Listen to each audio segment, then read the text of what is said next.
Hi, today we're at Pixlr, www.pixlr.com, and we're going to be working with the Filters menu to create artistic effects. So I'll click Open Image Editor to get started. I'll choose Open Image from Computer, and I'll choose this Leaves JPEG and click Open. The first thing we'll do is resize our image. This looks like a fairly reasonable size, but if we go down here in the lower left-hand corner, we'll see this is at 30%. So this is actually a gigantic photo, and it'll take a long time to process if we put a filter on it. So the first thing I'm going to do is go to my image size, and I'm going to take this down to 800 pixels wide. Because constrained proportions is checkmarked, the height will follow suit and change proportionally. We'll go to View, Actual Pixels, and here's the actual size of our picture. Before I start applying filters, I'm first going to use the Marquee tool and draw a marquee for this filter to take place in. That way it'll be easier for you to tell the difference between the filtered image and the unfiltered image. And with that done, we'll go to the filter menu and we'll start with blur. Now the first time I click it, you'll probably see nothing happen. You've got to apply blur several times for it to really be a noticeable effect. But after I do this about 10 times, you'll see that this marquee section is a little more blurry than the surrounding area. And the way to really see the difference, of course, is to go to the History menu and go back to our original photo, and you'll see the sharpness of that image. I'll go back to my blurred version, and you'll see that middle area blur out quite a bit. Let's go next to the Sharpen tool.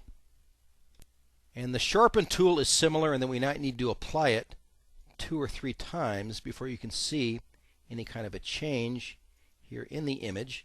But after I go to Edit and choose Deselect, you can clearly see a change between this middle section and the surrounding picture.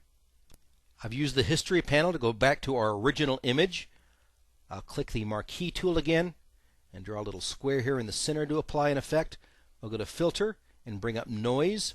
And you can see right away there's some noise appearing here in this part of the picture. I've got a slider here for less noise and for a whole bunch of noise. I'll hit Cancel. Our marquee stays there, so I'll go to Filter. We'll try a couple of more of these. Diffuse does the same thing. Can make a not very diffuse picture or a very diffuse picture. That's a real nice effect right there. I'll click Cancel, Filter, and we'll work with Let's work with Pixelate. And this allows you to pixelate a picture from really extreme to barely noticeable. I don't need to go through everything in the filter menu for you to get the idea. It's fun to play around with on your own, and I suggest you do just that. I'll throw a couple more at you here because it's so much fun. The Kaleidoscope Effect is particularly cool.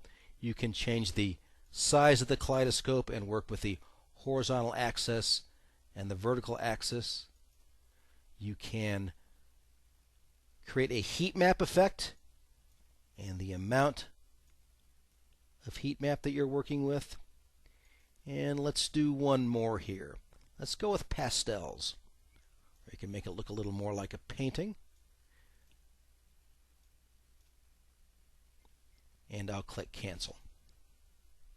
I'll leave you to explore the rest on your own. I'll hit Edit and Deselect all here to get rid of my marquee, just to remind you that just because I applied the filter to a specific part of your picture, you can apply your filters to the entire picture as well. So I can create the old photo effect on my entire photo or a water swirl effect on my entire photo. So I suggest you bring a photo into Pixlr, pull down the filter menu, and start having fun.